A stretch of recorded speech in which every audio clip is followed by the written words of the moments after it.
consecuencias. I used to be a little boy, so old in my shoes, and what I choose is my choice. What's a boy supposed to do?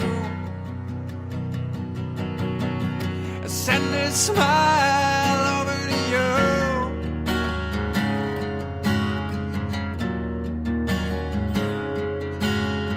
Cut you like you want me to. Cut that little child inside of me and such a part of you. Oh, he is burned. Though he is burned. Now, here's a little story I got to tell. Ready to jump the score. We are now at episode number 54. My goodness. It is good to be back. This is Giants Amongst Us. This is where we share in the unique human experience, and this is where you're going to hear real stories that are told by real people. People just like yourself.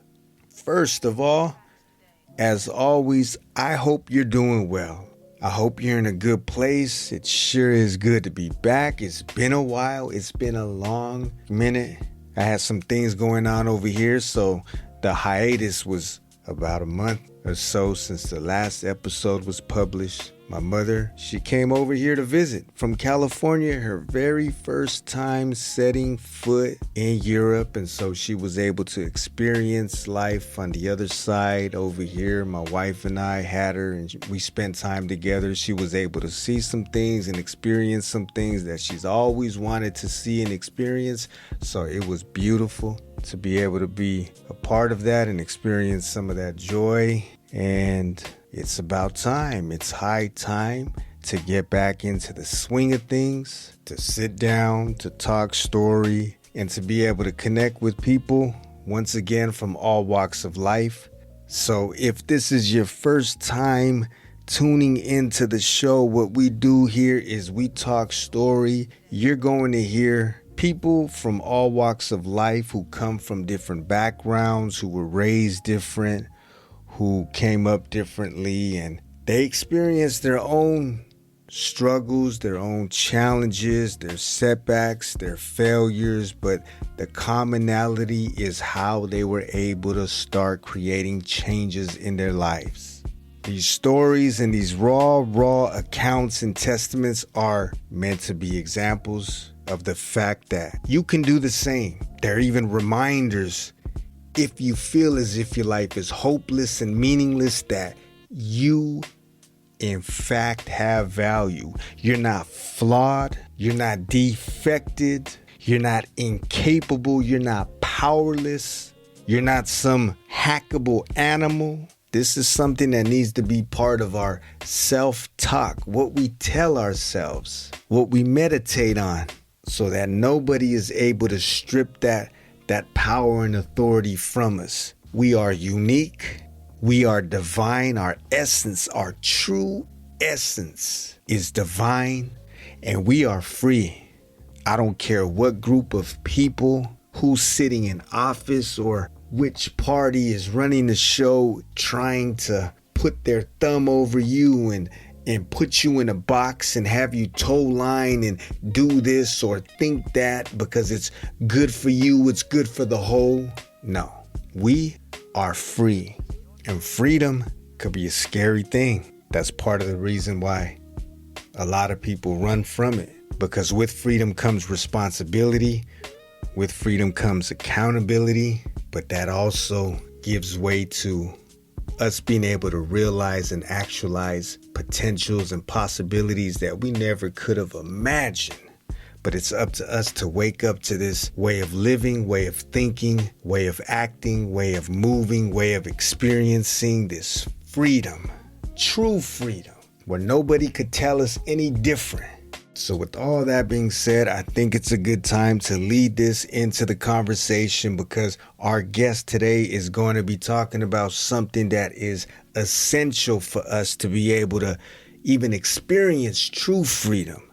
How can we truly be free if we haven't cleansed ourselves, if we haven't dealt with and we haven't healed from emotional wounds, childhood scars and wounds, things that we've encountered even as adults, but that have been a part of our lives? Sometimes it could be an accumulation of things, but that are undealt with. But we're going to get into all that today. Our guest is going to get into a little bit of the detail behind his source completion therapy, the awareness, the relive, re-experience, and release, and then the completion. Those are 3 phases of source completion therapy designed to cleanse and heal from emotional wounds. Today, Dr. Robert Bleck joins us, and he's got a story to tell.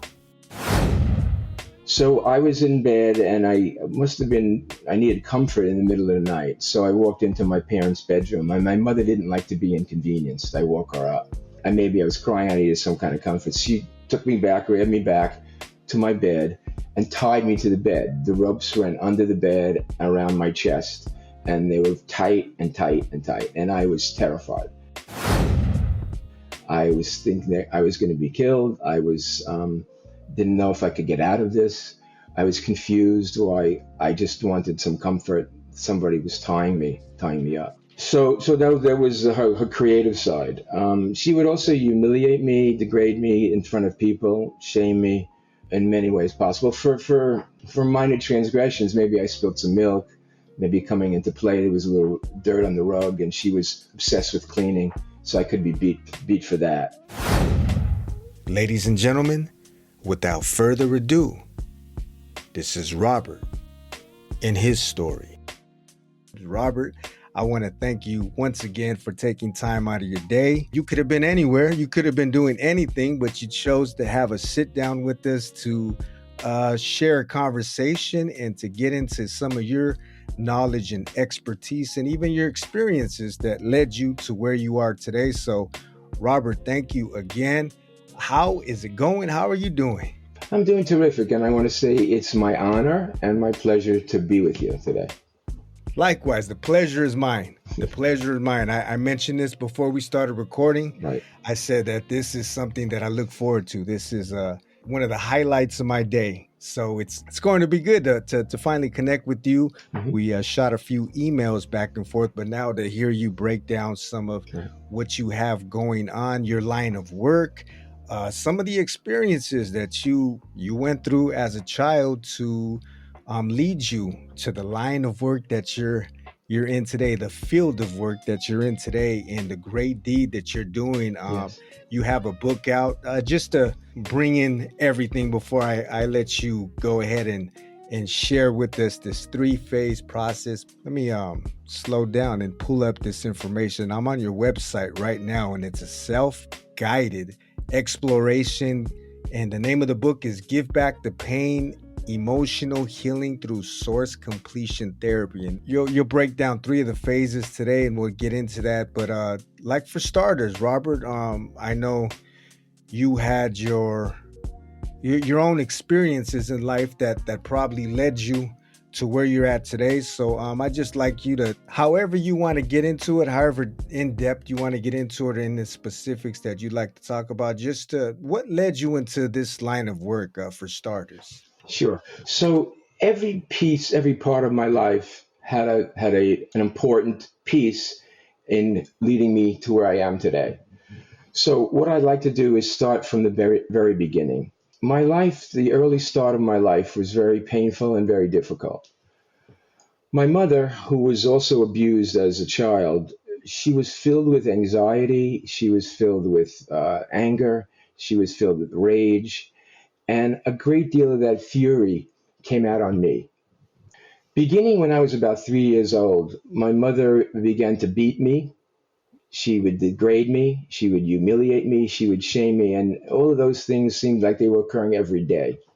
So I want to give some specifics about that, if that's okay, the beatings. Yeah, no, no, go ahead. Okay, so her beatings would take place. Sometimes she used her hands, her fists, to punch me. Sometimes open hands. Sometimes she would find an object that was close to her, like a shoe, a hanger, a belt. She liked the belts because it would hurt me more. I was a little 3-year-old, 4-year-old, so she would hurt me. So she'd also get creative with her torment. One time, I know it was about three because my sister wasn't born yet. I'm 4 years older than her. So I was in bed and I needed comfort in the middle of the night. So I walked into my parents' bedroom. My mother didn't like to be inconvenienced. I woke her up. And maybe I was crying. I needed some kind of comfort. She took me back, grabbed me back to my bed and tied me to the bed. The ropes went under the bed around my chest and they were tight and tight and tight. And I was terrified. I was thinking that I was going to be killed. I was didn't know if I could get out of this. I was confused, or I just wanted some comfort. Somebody was tying me up. So that was her creative side. She would also humiliate me, degrade me in front of people, shame me in many ways possible for minor transgressions. Maybe I spilled some milk. Maybe coming into play, there was a little dirt on the rug, and she was obsessed with cleaning, so I could be beat for that. So it was really quite terrifying to me. So how did it affect me as a little child? I was anxious, very anxious and very frightened. I would bite my nails to the really stubs to where the cuticles could start bleeding. I was terrified of the dark. I slept actually with the light on at night until into my teens, so that fear stayed with me. I had horrible nightmares as a child. The nightmares consisted of monsters and witches trying to eat me, burn me, cook me, and it was just truly terrifying. Those were recurrent, so they were very very scary and very painful. So what was the other? Yeah, also it's the anxiety caused me to wet my bed, at night, and I did that till I was 7, and she would use that also to shame me in front of people that I was wetting my bed, and she would tell them right in front of me. So that was really really shaming. It was painful, that existence. So let's move forward to a little bit towards my 9-year-old self. I remember I was homesick from school, and I was watching the television, and I was watching the black and white film of Les Miserables. I don't know if you're familiar with it. Victor Hugo wrote that. It was about the French masses, the misery of them in the 1800s. And it centers around two characters. One who steals a piece of bread because they're so impoverished, his family, so he could feed it. And the other policeman that hounds him for the rest of the novel to throw him into jail, to torture him. And I was crying. I was 9 years old and I was sobbing about the pain that I witnessed. And so I could feel the tears almost falling today. It was so disturbing to me. So what happened from there? Then I realized I was developing a great empathy, compassion, sensitivity for those who suffered and struggled in some way, whether it was an injustice that they committed upon them, whether it was poverty, whether it was sickness, whether it was a death that other people were feeling grief for. I was very disturbed by that. So between being abused myself, seeing other people, the injustice and the suffering, I kind of that was forming what I wanted to do with my life. Okay, that forming that foundation started when I was young, started when I was about 9. So from 9, what I had to do is I had to figure out a way to survive my mother and get out of the house to go on to do what I want to do in life. So I began to get involved in sports. My main sports were ice hockey and soccer, and I became an athlete, and I played them through college. So that helped me get confident. It helped. The camaraderie was personal for me. It was really enjoyable for me. I enjoyed the camaraderie. Yeah. It was people who weren't hurting me, so that was special. So I also enjoyed nature. I would get up early in the morning. I would go out, watch the sunrise. I'd listen to the birds, and I always thought that they were singing to me. So the Mm. combination of the sports and the nature, I was able to start to survive my mother, whatever I had to deal with at home. Could I ask you a question? Sure, of Um, course. Everything that you were having to endure with your mother, you said that Yes, you also had a sister. yes. Was your sister going through the same? Got it. She suffered more verbal abuse. She again, I was 4 years older than her. She suffered more verbal abuse and degrading, but she wasn't beaten like I was. My mother Oh, had it really in for me. She knows that we've talked. I talked to my sister about this, and she yeah. understands the reason I wanted to get away from the house. She always tells me. Wow. Okay. Yeah. So yeah, she didn't get beaten. She was just verbally abused. But so let's Yeah. say so. Okay, so nine. Did you have another question, Richard? I'll be glad to No, answer. no. Go ahead. I'm sorry. I'm sorry to interrupt. No problem. Anytime. Just stop me for a Yeah. question. So that was about nine. I got up to. So at about 14, my mother was still coming to try to hit me, and I was playing sports at the time, and I saw her come towards me. I put up my palm, my hand, and I said, "Stop! You can't hit me anymore. I'm strong now. I'm not a child, and I have the ability to defend myself." So she looked right into my eyes, turned around, didn't say anything, walked away. That was the last time she hit me. So I put a stop to the Wow. beatings without me being violent. I didn't want that. I just said I will defend myself. So it stopped that. So what I had to do then is that at 14, I had to figure out I wanted to go to school to get more educated in how to help humanity.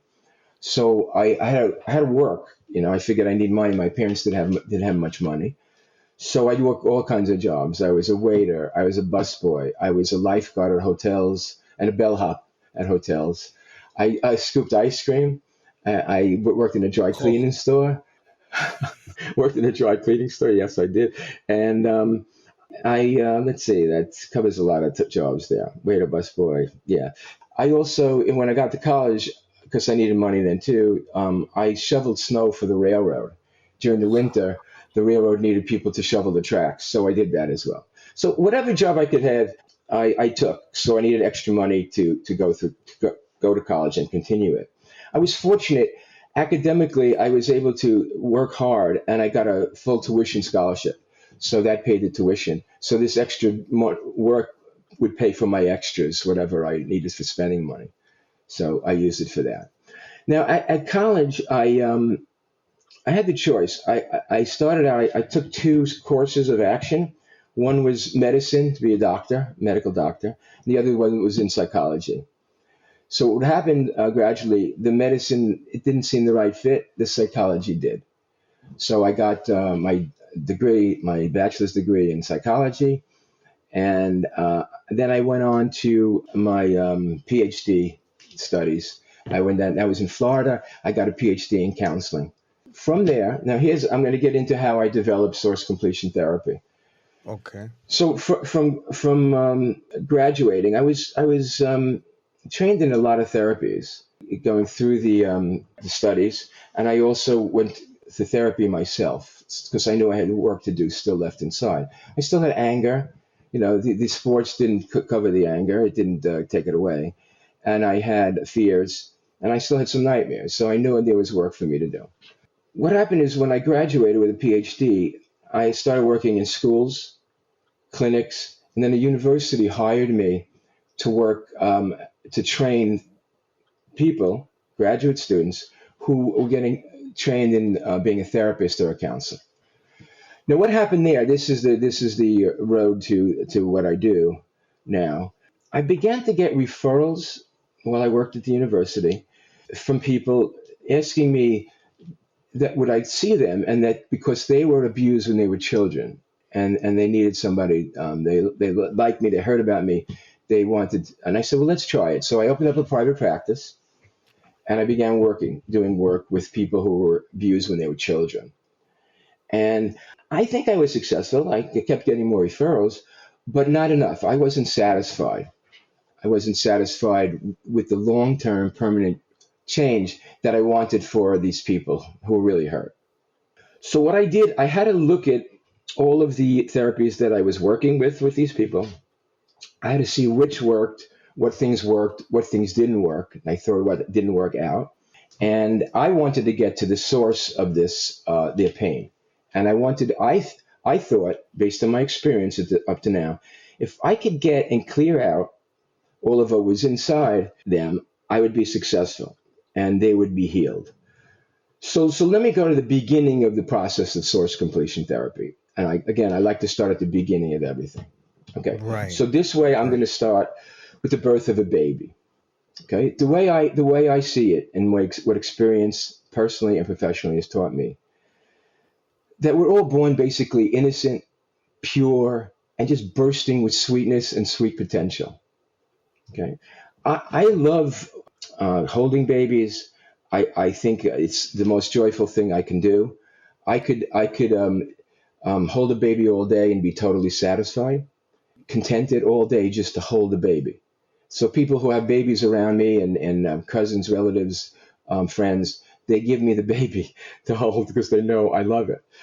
So I love the purity, and it also the joy is so overwhelming it brings tears to my eyes. Okay, so the essence of this little baby that we all were is perfect. Okay, it doesn't know discrimination, it doesn't know hate, it's perfect. Okay, now here's the problem and the glitch. As perfect as we are, as innocent and pure as we are, we depend on caregivers for our survival. Okay, we depend on them for food and nurturance and sustenance. We depend on them to protect us from harm. They don't let us drive in traffic. Don't stick our hand in electrical sockets. Don't leave us in a hot car.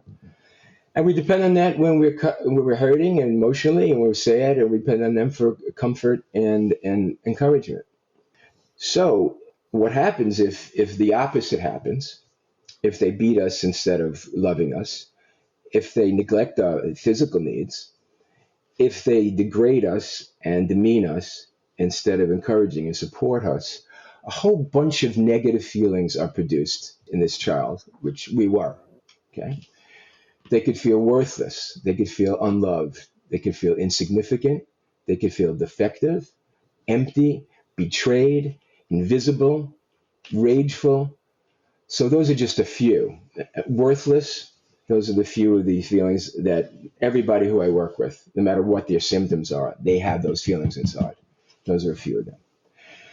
Now, what happens to with a child when they first have those feelings? They can't. A little child can't process those. It's not possible physically, biologically, to process those feelings.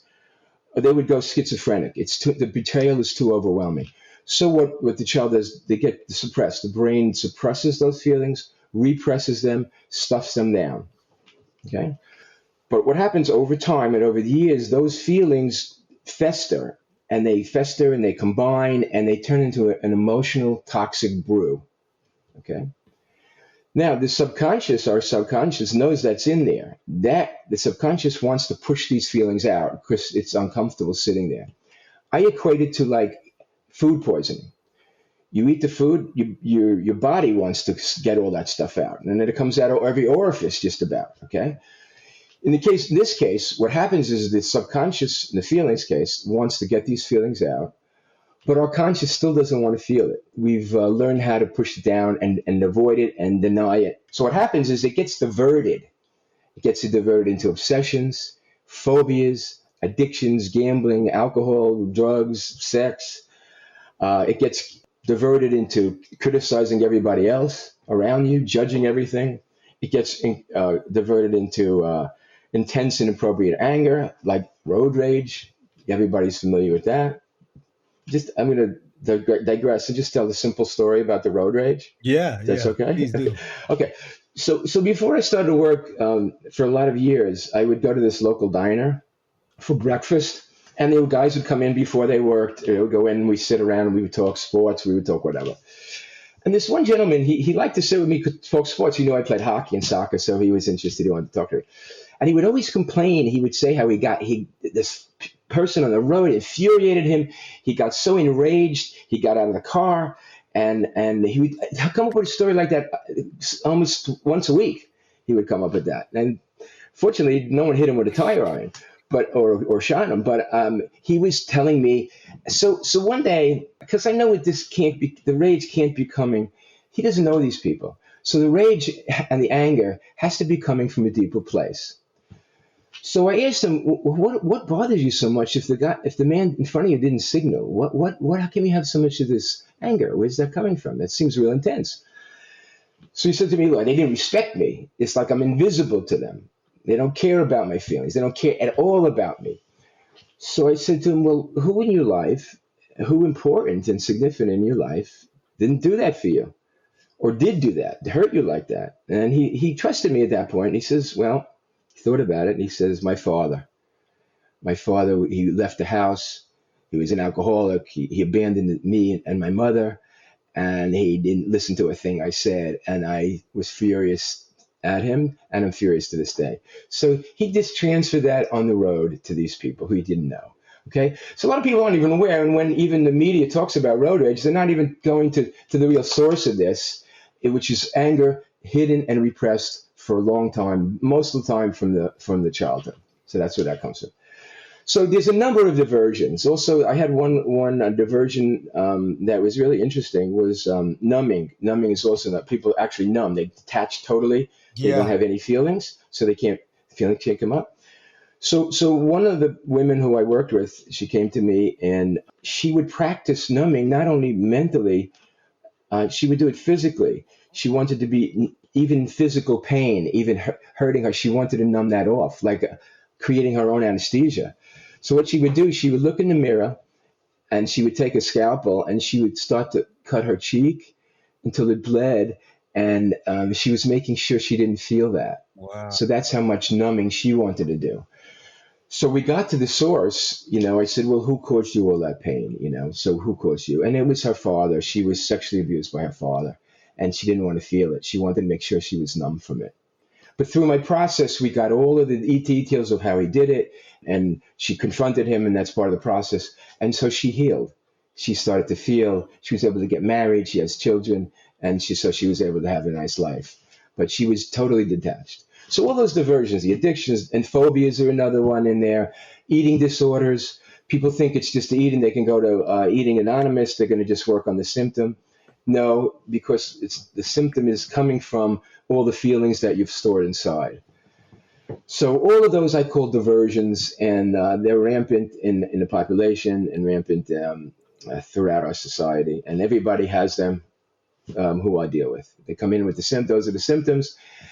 And let's go to the how I heal them with source completion therapy. Unless you have any questions, Richard, right now. The diversions that you speak of, that to me sounds like, correct me if I'm wrong, that's in a way that the maladaptive coping mechanisms or defenses Correct. that we use to, like you Correct. mentioned, suppress these feelings, ignore these feelings, hide from these feelings, shut them off, but they're there. And I would say that through time, and as you mentioned, through time they just build up, they fester, and they get Exactly. stronger over the years the more we push them down, and they just sometimes they boil over and they turn into these responses that we have, and the way that we react and say, where did that come from? I got beside myself, but Exactly, Richard. that's coming from Exactly. somewhere. And what you're doing is you're getting to that place, you're getting to that source. And when you feel the feels, when you get quiet, alone, and honest with it, and you can start to find some of the medicine in that darkness. That's exactly right, and that's what that source completion therapy does. It gets totally to the source, and it brings up all those feelings and relieves them and release them. Yeah. So yeah, there are versions. You can call them denials, absolutely defense mechanisms. I like to call them diversions because I feel the conscious is diverting you away from what the subconscious wants. Subconscious wants to, so that's why I call it, they divert. It gets diverted in that tract. So that's why I call them diversions. Is it something like, because you have the conscious and subconscious, in a way the conscious is trying to protect itself by doing these things? Yes, exactly. So these people are doing that as a child. Why is that? Why that's so hard to break? As a child, the conscious was doing a favor for the child. The child can't process the feelings. It's too painful. That's the only way it can survive. But as an adult, it's harmful because there's those feelings are still kept in. Person comes to me in their 30s. They've kept it in for 25 years. So it's hard to break that. Yeah, it's very hard. Just over the years, it just becomes second nature, and it's a part of you. It's just the way that you deal with it, but you're not really dealing with it. Not dealing with it at all. It's a way to avoid dealing with it. That's what it is. And Right. mask it. Like putting a bandage on a pus infected wound. thinking it's not Yes. there because you don't see it, but underneath is all the pus, all the infection. So that's what it's like. So once they come to you, and I guess you're listening and you're hearing to all of the ways that they divert the attention away, just from getting to the source of it, is it then that you start to phase by phase go through the three phases that one goes through in order to experience it in full and to just release it, to purge themselves of Yes, these yes, emotions and to heal themselves? exactly. That's the only method I find that legitimately Right. gets permanent healing. And I'm not one. If there was something else that I've read about or heard about that worked, I would use it. But this is the only way I found over the years. I've done it for a couple of decades. And with yourself as well, correct? I did this with myself as well. So when I was coming up with this source completion therapy, I was seeing what worked for me and what worked for the clients or patients that I work with, and I was able to put it together in a sequence that worked. I mean, there's always things I say maybe I could do this a little better, yeah, but my anger is gone to my mother. Nightmares have stopped. I'm more peaceful than I've ever been since I've confronted my mother. But we could get in that when I get up to a completion. Okay. You know, Right. Yeah, yeah. You're gonna walk us through a phase by phase. I am. I like to do that. Yes. So okay. So those are we know that the diversions are the way that a person mutes their feelings that they were storing from childhood, all those painful feelings. We know that. So they come from me. They come to me. All right. So I'm going to give you an example of awareness. That's the first phase. So and a lot of people, a lot of therapists and therapists talk about, oh, that's the more important. Mindfulness is the greatest. That's current. That's okay. That's good to be aware, but it's not going to get rid of the feelings. Okay. So awareness is only a start in terms of my process. So in awareness, I use dream interpretation. I use body language. I look at their body language. I'm always listening and looking at their body as well as what they say. Okay, and then I ask appropriate, called open questions, which I know what to ask to get them into to be working with this phase. So let me give you a couple of examples about awareness phase that I just talked about a little bit. So I was working. This is the first time I met this young woman, and she came to me, and I was doing an intake. Just I wanted to get her name, address. I got to the address part, and I saw her leg was shaking. Her legs were crossed, and her leg was shaking, and the foot was moving up and down, up and down, up and down. So I said, I'm writing this, but I'm seeing your foot and your leg, and it's really active, and I like to know what it's saying. What is your leg and foot saying? So she says, no one ever asked me that one before. So okay, so she thought really clearly, and she says, it's saying I want to kick you. I want to kick you Oh, first in the face, and then I want to kick you in the groin until you're in a lot of pain. So now I know that this can't be me, like road rage. It belongs something in the past. Someone hurt this young person, and so I got to get to that. So I said, "Well, how come you want to kick me and hurt me and damage me?" She said, "You're a man because you're a man, and all you guys want to do is use us women. You want to take advantage of us. You want to get what we can give you, and then you leave. Then you abandon us, and we're left all alone and empty." So and I said, well, who did that to you? Who really hurt you like that? She thought again and she said, my father. Okay. And then we went on. So that was how we do it in awareness. I saw her body was saying something. I asked her the questions where it comes from because I know there's a source of that. So we want to get to the source. That's awareness. So whatever they bring to me, whatever symptom they bring to me, I will know it has its root in the past. So I had another yeah. young woman came to me. She was in her late 20s, 30s, eating disorder, her whole life. She had an eating disorder. She would eat and binge. She would binge a lot of food, really food. Like someone would take alcohol, she would take food, and she would binge it. And I asked her, well, what do you think that's from? What's happening there? First, she said it's separate from my past. It's separate. Has nothing to do with my past. I said, well, usually eating disorders are people using food to stuff down feelings. in what I know. They use it like an anesthesia, like a person would use drugs or alcohol. It's to calm the feelings, to mute them, and to mask them. So I said, can you tell me a little bit about your parents, or your caregivers as you grew up? So she thought a little bit. She said, no one did this. I went to every program in AA. I went to everything. I went to other therapists. I went to psychiatrists. So I said, tell me about your father and your mother, because she had a father and mother. They were still alive. And then she started to say, well, my father was an alcoholic, never cared about me, never was affectionate. When I try to hug him, I try to sit on his lap. When I was a really young girl, he just pushed me away, pushed me off, fell.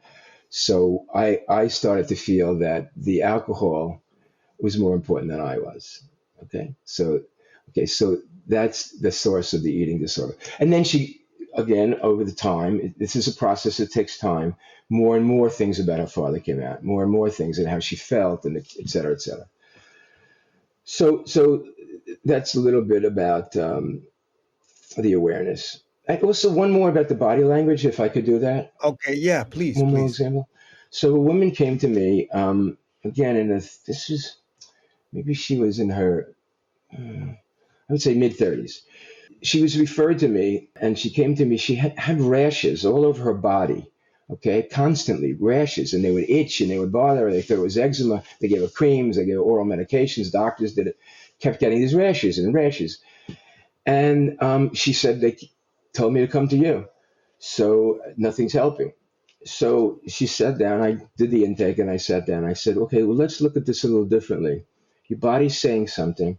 What is under your skin saying to you? What is under the skin saying? She says, wow, that's a weird question. Again, no one ever asked me that one. I said, well, just think about it a second. Okay. Sometimes I might ask weird questions. I'm okay with that. Think about that.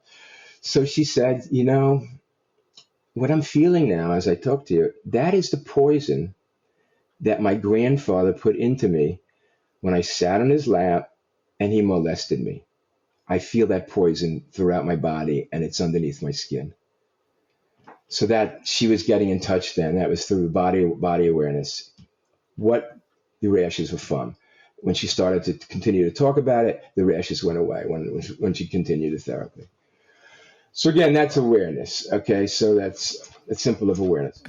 I'm just curious about how you deal with dream interpretations, because this is something that I've been exploring with myself recently. I'm getting back to it to where I jot down. I try to wake up and jot down some of the things that came up when I was in dreamland. The subconscious is always awake, but I was curious to get your take on how do you, when you're dealing with dream interpretations. I've heard people mention that your subconscious is speaking through symbols. It's a different language, and so patterns, shapes, colors, and different things like that. And to understand the language of the soul is one thing, but when you're dreaming and all of the characters and scenes, how do you feel about the interpretation with people saying that those are different parts of you and not necessarily to be taken literally? I guess sometimes you may have a literal dream that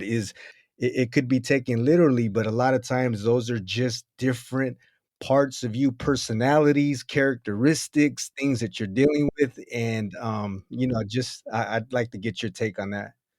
That's the dream interpretation that I like the most, and I use that with people. Okay, that each person and thing in the dream is a thing. Everything is a Mm, part of themselves. So I'll give you an example of one simple one example of that. yeah, So please. this person, this again, it was this time it was a woman also. She told me of the dream. She was looking at a castle. A castle was in front of her, big castle, like from the Middle Ages. And through every window, every portal, was a weapon of war. There was spears, and there was catapults, and there was machine guns, there was mortars, cannons. All throughout every window was something of war and destruction. And there was a moat in front, and there were alligators. And she says, "I can't get what this is. I can't get what this is." So I said, okay, so imagine the castle is you, a part of you. So tell me how this goes. Tell me what you feel about that, and what do you believe then? She says, oh wow, that's interesting. She says, that is because I'm protecting myself. I don't want to be harmed anymore. I don't want to be hurt. I let no one near me. I let no one close to me. I'll hurt them if they get too close to me. I don't trust them. And then she said, well, that's not why I'm here. Also, because I don't want to be that way. I feel isolated. I feel empty. I feel alone. And I said, okay, so let's see, who hurt you when you were young? Okay, that's the question I ask again. And then she goes into, oh, it was both my mother and father. And then we go from there. That's still in the awareness stage. The dream interpretation and the open questions and the body language is still awareness. I'm getting them to look at how they were hurt in that first phase. Who hurt them, how they were hurt.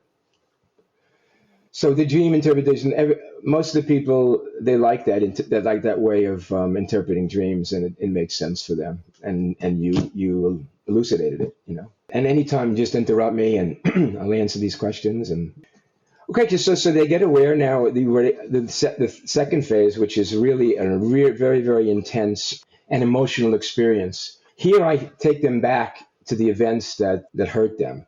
I take them back in their mind. Okay, so through visualization, hypnosis, and I teach them self hypnosis, how to go back in time. And it's very successful, but a lot of people are scared of it at first. So we do it very gently, and I always go at their pace.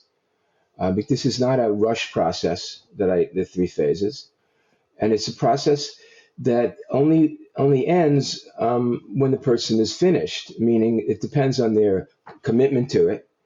It depends on how deep and buried their feelings are, and it depends on how much courage they have to confront their source, and that's the last phase. So it takes its time, and I don't rush it, and I don't that wouldn't work.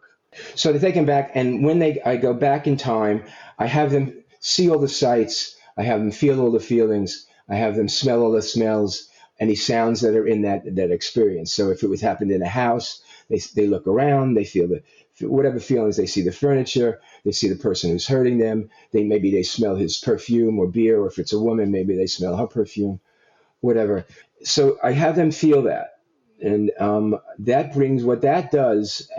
It brings the feelings it brings the feelings up. It brings the feelings to the surface, and then they'll be ready for the third phase. So that is, in your professional experience, that is essential to getting through with the healing process, is to go through that, to experience it, because I've done my own, I guess you can say, just private research on some of these things. I'm not to say that I'm schooled in it, where I took years of courses and to understand this, but I mean, just doing my own individual research. But I've learned that the body stores trauma, and so in order for that trauma to be released, because like you mentioned earlier, that we suppress it, we don't give it the opportunity or the space to complete its course and run through its body, into I guess, purge out of our system. And so in order to do that, is this what is leading to the whole process to be completed, is where you're experiencing it again, and you're getting in that emotional state to where all of these feelings, the senses, the sensations are just heightened and primed. That's it. Yes, they're heightened and they're felt, or else they stay locked in the body. They stay locked in your subconscious. Then you divert. You divert. Usually, if people live a long time, live years, decades, one diversion won't be enough. They'll go to two. I had one woman. She was she smoked, she drank, she was obsessed with cleaning, she gambled. So she had all those feelings, all those symptoms and diversions, I call them, when she first came to me. So they have to be purged. They have to be purged out. That's what gives you the long-term permanent healing. And that's what I found over the Okay. years. And the meditation and self hypnosis, and that puts them in that state to. Exactly, Richard. Okay, got it. So I teach them that, that's in my book too. There's a whole script of going to relaxation. That's why you had asked me at the beginning about could a person do it Yes. themselves, and I said, well, it's in there. It shows them how to do it. But if they want to come to the therapy too, yes, I do both. It's both that goes hand in Okay, hand, the book and the gotcha. professional. It gives them a good idea of what needs to be done because Freud actually talked about releasing the pain from the subconscious. That's what I'm doing in the second phase. But he didn't go further. He didn't go into the third phase that I do. So that makes a difference in that. And a lot of therapies don't do that. So mine, they would do all three. Mine would do all three. And then the person's really healed. I worked with recently an actress who was really struggling, and she was a good actress, talented person, young person. And she read my book, and she saw me on a show. Gaia was the streaming network at the time, and she called me. She got in touch with me. She says, "Look, I've had really bad experiences with therapists, and I'm scared of going to therapy, but this seemed right for me. It made a lot of sense for me, you know." And I spoke to her. I said, "Well, what was wrong with the other therapists?" Well, they didn't go deep enough, and they didn't. They were talking to me about using EMDR. It's called eye movements. Are you familiar with that too, Richard? Yeah, yeah, She I said that am. was useless to me. I didn't wasn't helping me at all. And I went to the psychiatrist because I was having these out of body experiences, and it was terrifying me. And he said he wanted to give me. He thought I was schizophrenic. He said, "You're schizophrenic. I'll give you medication." That terrified her too. So I talked to her, said, by talking to her, "You're not schizophrenic. What's happening, your brain is diverting you away from the feelings you stored inside. Okay? That's what's happening. It's called a split. So your brain wants to become something else so it doesn't have to feel the feelings. That's what's happening." She Mm. said, "Well, that makes sense." And I said, "So who hurt you? Let's go over that. Let's go over that." So she says, "Well, this in this case again, it was my father. She was talking, and she started going into it, and she had enough awareness, but she was really scared to make the third leap, which was to confront the person, her father, and tell him how she felt about what he did and how it made her feel. So that took us a little while to get there. She wrote him letters and she read them to me, but she didn't send them. So we worked at that for a while. And she says, "I'm ready now to confront my father." She confronted her father. She started to confront all those who hurt her in her life. And recently, I got an email saying how I saved her life, and she doesn't know how to thank me. So that was why that second phase is really crucial. Yeah, I understand. Thank you for sharing that. And let's say those that hurt them are no longer with. So how would you have Good, them go through that process of, okay, let's go ahead and confront the one who great. did you wrong, who harmed you, or who transgressed your, how would they go about it, or how would you explain that to them? Right. I like to commend you for the questions, and these are really great questions you're asking, Yeah. Richard. So that's terrific. Okay, so let's get to the third Okay, phase right. then. So you've become aware of number one. You went back in time. All the feelings came up. That you're raw. You're vulnerable. You have all these feelings inside. Not sure what to do with them.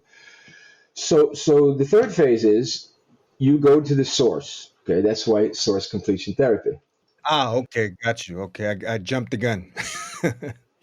No, no, it's okay. No, it's good. Jump anything you want. I'm glad to answer anything anytime.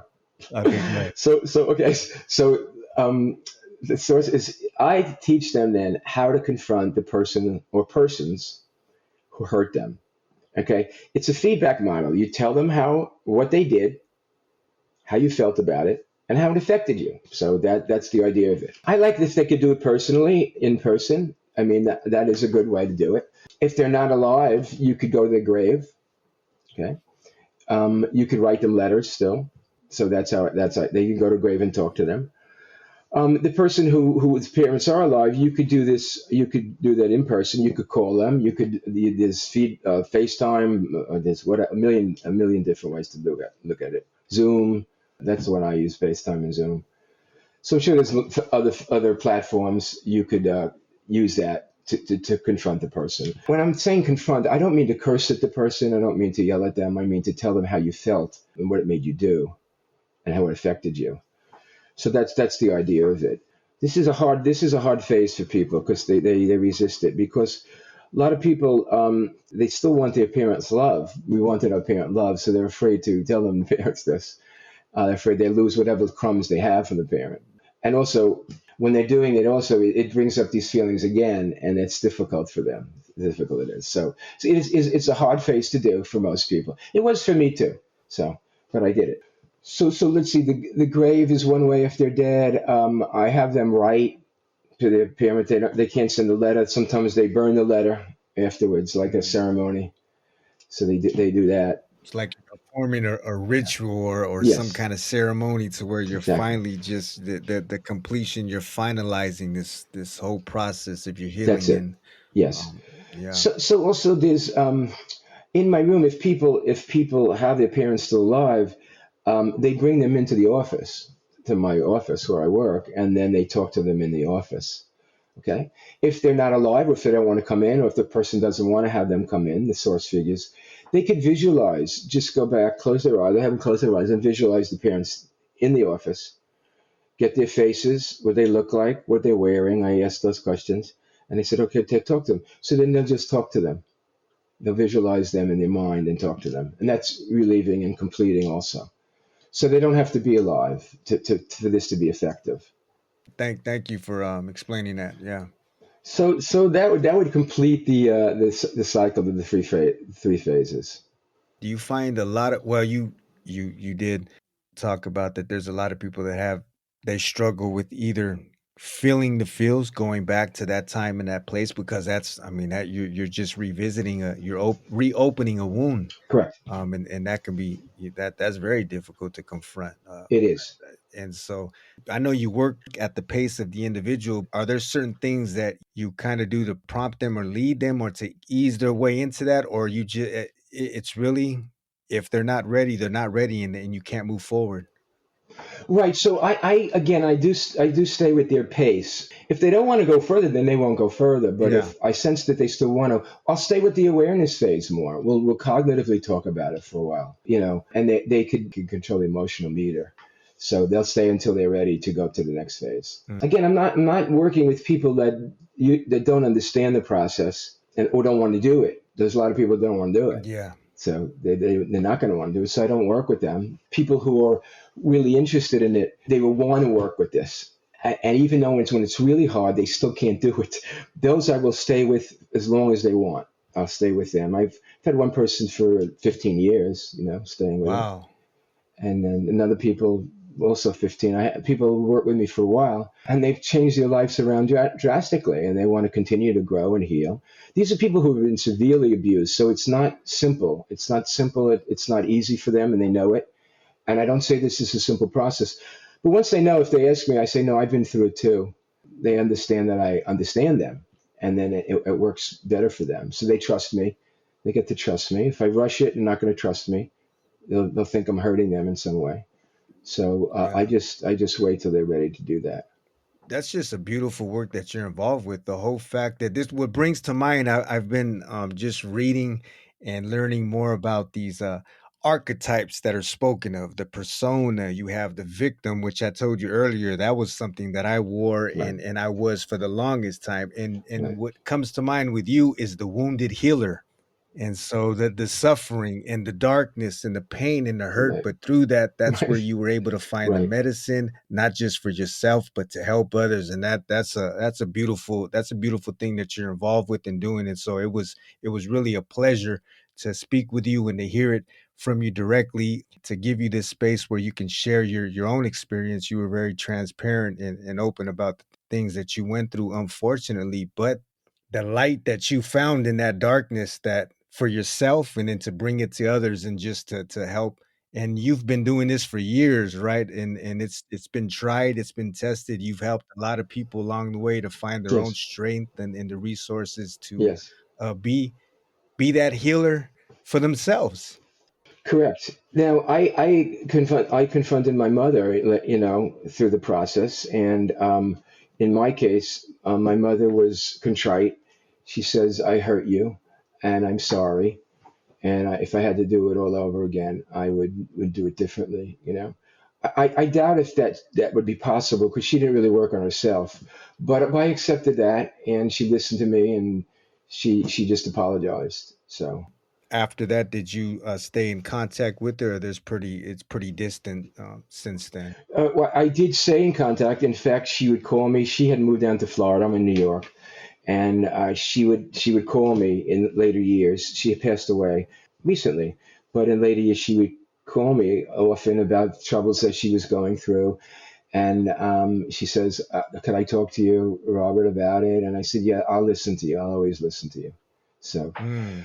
so then she called. She called, and I listened to her, and it was amiable. So, some people talk about forgiveness. Also, a lot of therapists. Oh, that's you read my mind. That was right at the tip, and it was just maybe my forehead is made of glass, or that's just something that all of us share. And that trouble Yeah, and the holding on to the hate, the hurt, the wounds. Sometimes it's difficult to even forgive ourselves, but also those who hurt us. correct. Right. So I have a little bit different bent on the forgiveness piece. If you want to hear Okay, it, you want to hear yeah, it. would love to. Because a lot of therapists ask me, a lot of people that I interact ask me about that. Is that part of your process? I say, well, what is my process is the person that I'm working with. That's my most important piece, not the person who's the perpetrator. So in order for person to be healthy, they have to get all the feelings out, and they have to get out the feelings to the source. That's the most important part of healing. If they get the feelings out, they might be open to forgiveness because they'll have more room inside. They'll have more room inside for others. They'll have more compassion. They'll have more openness. So forgiveness might come. But if it doesn't, that's okay with me too. Some people don't want to forgive. So I'm okay with that. As long as those feelings are out, my person's going to be healed. So, yeah, that's how I look at that. Okay, because I've also just to give you you probably heard it before. I've heard those they preach in order to heal, you have to Yeah. forgive. You have Yeah. to. I say the opposite. Okay. Okay. It's In order to heal, you have to release the feelings. Then you might be open to forgiveness. So it's a little different. that can be a byproduct of it. Correct. It's not the heal because if let's say I'm not complete with my stuff, I didn't go to my mother. So where would I be? I have this anger in me. I have this fury in me, and someone says, "Forgive her, forgive her, forgive her," and I just say, "Okay, I forgive you." That's just words. These feelings are still inside of me. So if they don't come out to my mother, they're going to come out to my husband or my wife or whoever. They'll come out to my dog. They'll come out on anything. I'll start drinking over it or taking drugs not to feel it. So that has to be the crux and the most important part of my healing a person, releasing the feelings. And if they want to forgive, it's up to them. You can heal without the forgiveness. You could do that. That's good to hear that side of it because I have heard that preached by many and some professionals, and then of course just other people. They just parrot and repeat what they hear. But there's always been something in me that felt a little different about it. I was Exactly. like, why is that have to be? I mean, if it comes, it comes. But how can you? Exactly right, Richard. That's the way I feel. I worked with a woman who came to me. Do we have a minute or two more? Absolutely. Okay, so I work with a woman who came to me in 20s. Was really, really messed up. She was on drugs. She couldn't hold a job. She was disheveled, wasn't taking care of her body physically. And she says, "Look, haven't had a shower. I haven't gone into the shower in years. I use a sponge bath." And I asked her, what was going on? Who hurt you? And she says, my stepfather, he raped me in the shower. My mother had died, and he was raping me in the shower. Okay, so and he also raped me on the bed. He tied me to a radiator, and he made me feel worthless. After he raped me, he called me a whore, and he called me a no good, and he called me worthless. So the rapes, he raped her over and over again in the shower, and she couldn't take the shower. She just couldn't do it when she came to me. And then we went back in time, and she did do it. She talked to her father. She was one of the ones that burnt the letter because he had died. That I told you she wrote a letter to him and died. And she was abused so badly. She healed. She was able to hold a job down. She went back to school in social work to get a social work degree. And she met a man. She married, had a child, and she was having had a nice life. But forgiveness, I don't know how you would forgive someone that rapes you. You could lose the intensity of the anger by getting it out. I don't know if that's warranted of someone's forgiveness. I don't believe it is. So this depends on the severity. You heal by releasing the feelings. Then you might be open to forgiveness. That's how I say it. Mm, well put. Well put. Thank you. Thank you for that explanation and just sharing your opinion on it. You're dealing with people who are broken, they're battered, they're beaten. And I have this something that just came to mind was in your line of work in the dealing with these traumatic events and experiences that people have undergone and suffered. Does it weigh on you also spiritually, your soul, your heart? Like what do you do to keep yourself at balance and to be able to take that and not to let it also absorb and eat you? Is there something that you do, a practice or things that you do just to take care of your spiritual well-being and just your hygiene, the health of your mental hygiene and It's another great question, Richard. It's a really good question. At first, when I started doing this years ago, it was weighing really heavily on me. I was listening to stories, the worst that mankind and womankind could do to each other. That was difficult for me, and I had it done to myself. So that did weigh on me. And at first, I was having trouble sleeping. You know, I needed a little medication to be able to sleep because I had to work. So that helped me through that. And after getting through that time, I focus just on the person. I'm able to focus mainly on the person and healing them. So my thoughts, my energy goes on what's the next question? What's the next thing I need to do with this human being to help them and guide them? So that helps me. That helps me today. So what I do, what also helps are endorphins. I exercise every day, every morning. I'm up 4:30, 5 o'clock. I have an exercise program before I go to work. I swim. I skied a lot. I played sports for a long time. So on nature, I go into the mountains, upstate New York, often, and I just am in peace. I love in the forest, hiking in the forest.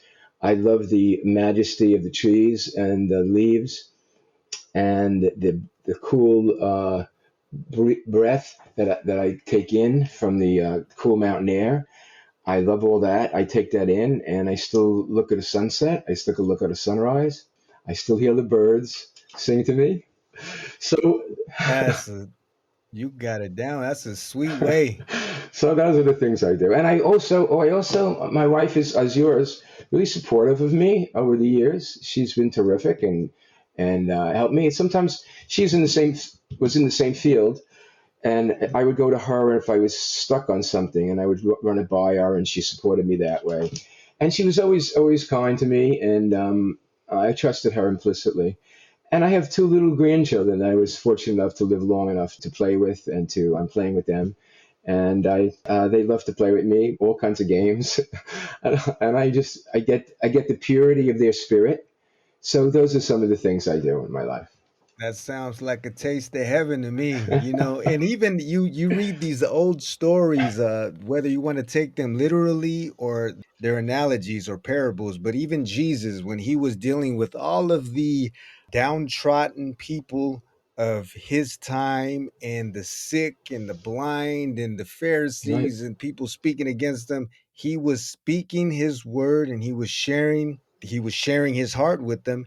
And after that, he would go away in silence, go off to the hills or right, something. So that was his time where he recuperated. And this is just in accord with how you said that after you're dealing with the clients and the people that you deal with, after that, you still recharge your body. And there's a lot of ways that you do it with yes, nature, with the beautiful people that you have in your life. And that keeps you at balance. And that is a good way to take care of oneself. Just for anybody, whatever it is that you're doing, but you have to have some time. It's almost definite. It is a must that you have to have some time to recuperate and refill your cup so that you can later on fill the cup of somebody else. exactly, exactly. One thing also I do that I just came to me.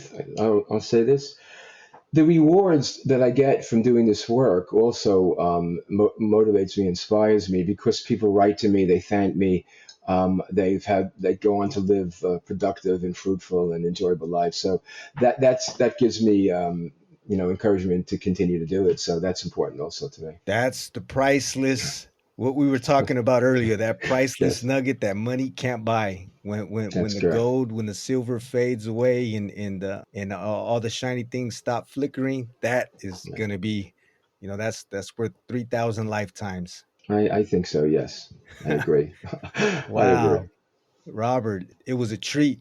It was a pleasure to finally connect. We spoke a bit before we were finally able to do this live and in person, as in person as you can Mhm. get from living in two different Right. parts, Well, it works. It two works. different Yeah. parts of the world. It Yes. works, yeah. The beautiful, the beautiful magic wand of Yeah, it's great. technology. And I'd like to give you a chance to point people to your website and how they can find your book and all the information and the ways that people can find you, or if they're curious to learn more about an in-depth detail of your tried, proven method and technique to recover and to heal from whatever it is that is plaguing you inside, and to deal with that inner world and the inner dynamics. I'd like to, yeah, go ahead and share how people can get in touch with you, or Sure. So the best place you could start with going to my website. It's robertbleck.com. So it's really simple. That'll have my book on it too, and in addition to some other things, it'll have my phone number. You could reach me at my office, and it has the email. You could write to me, contact me. It has the contact information. So that's the best place to go. The book is called Give Back the Pain, and that's available. You can buy it from the website. You can buy it on Amazon. That's what people seem to buy it the most, from Amazon. But you could get it from bookstores that you know. It should be available. And wonderful. that'll give you all the information. And you could, if you have a question, you could call me. You could get in touch with me through the website, and I'll always answer you. I tell people, even the ones I work with, if you contact me, I promise you, I will always get back to you as soon as I can. Of course, a number of therapists don't do that with people, and the people they don't like it. So I will always get back to you as soon as I can, and I promise. And I've been able to hold on to that promise since I'm working with everybody. That's So respectable. That is very respectable. And Robert, again, thank you so much for your words, for your wisdom, for sharing your experience, and for the great deed you're doing to humanity and to society at large. We need more people like that, where you use this pain, this suffering, and you used it to not only help yourself to find the medicine in that, but to also help others. And that's what you're doing, and that's what you continue to do. So it was great to connect and hear some of that today. Appreciate it. And I thank you, Richard. I really enjoyed this experience. Your warmth, your authenticity, your understanding of what I do. It was just a pleasure to speak with you, and I thank you very much. And I applaud what you're doing, Yeah. and I hope you continue to flourish in your life. Oh, thank you for those kind words. Really, they mean a lot. Thank you. I was gonna say if you have any final words, but wow, that's a beautiful way to end it. And thank you so much. The pleasure was mine, truly. Thank you, Richard. I hope you all enjoyed this conversation today with Dr. Robert Bleck. It was a real treat. It was a privilege, though we met for the first time, but I can feel the warmth in his spirit. I can feel how genuine he was, and it was just great to hear how he was able to move forward. Everything that he went through, the suffering, the abuse from his mother for the better half of his childhood. But things stopped. And when they stopped, he was still left with wounds. He was still broken. He was still damaged. But there was something inside of him where he wanted to figure out how he can help himself. And then by helping himself, how he can also help others. And that's why I was reminded of a wounded healer, someone who goes through their sickness and their pain and their ailment, and they're able to find that cure and that medicine to heal themselves, and in return heal others. Robert is doing a wonderful deed. You heard his explanation with the source completion therapy, the awareness part of it, where people learn to explore and examine and become aware of the main source of their dysfunctional behaviors. And then you have the second phase. That's where you're learning to relive and re-experience in vivid details the events and feelings and the circumstances related to that pain. And then you have the completion, which of course is the purging process, and how people are able to find the strength and learn to directly and effectively confront those responsible for the pain. 3 phases. His book gets into detail. If anybody's interested, I'm going to link his information in the show notes. The title of his book, Self-Guided Exploration, Give Back the Pain, Emotional Healing Through Source Completion Therapy. And this is something that has been tried and tested in his own life and in his practice to help countless others cleanse and heal from their emotional wounds. Robert, thank you again for your kind heart, your warm, empathetic, and genuine spirit in that good work that you're involved with. My best to you, yours, and all that you continue to do. You are a giant amongst us. And of course, a big thank you to all of you listening, wherever you're listening from, however you're listening to the show. I appreciate you inviting us into your home, into your car, your drive to and from work, and for you just sharing some of your time and your day with us. I appreciate it. It's always good to get a word, letting me know where you're listening from, certain episodes or certain guests and topics or stories that hit home for you. I really appreciate that. And if there's anyone listening, you appreciate the show, you appreciate what we're doing, there's a couple of things that you could do free of charge. It's not going to cost you a dime, just a few minutes of your time.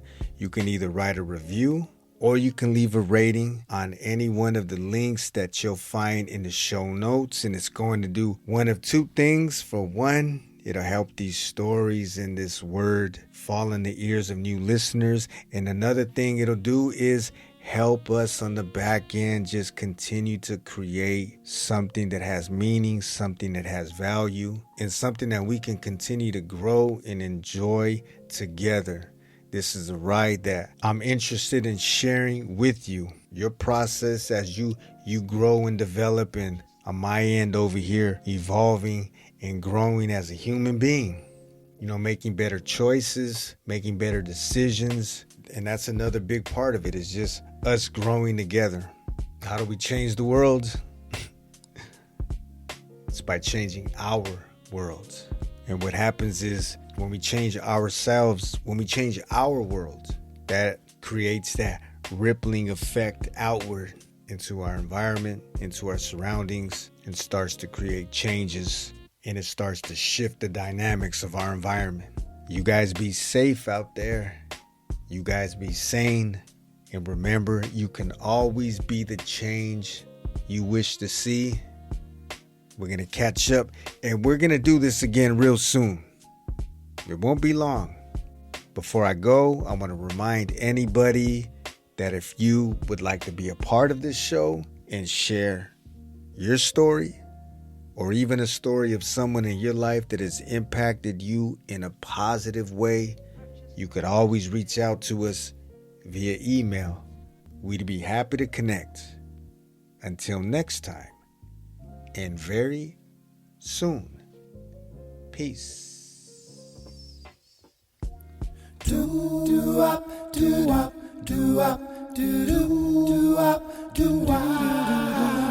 Looking for a sign to know I'm on the right road. Ain't seen no sign,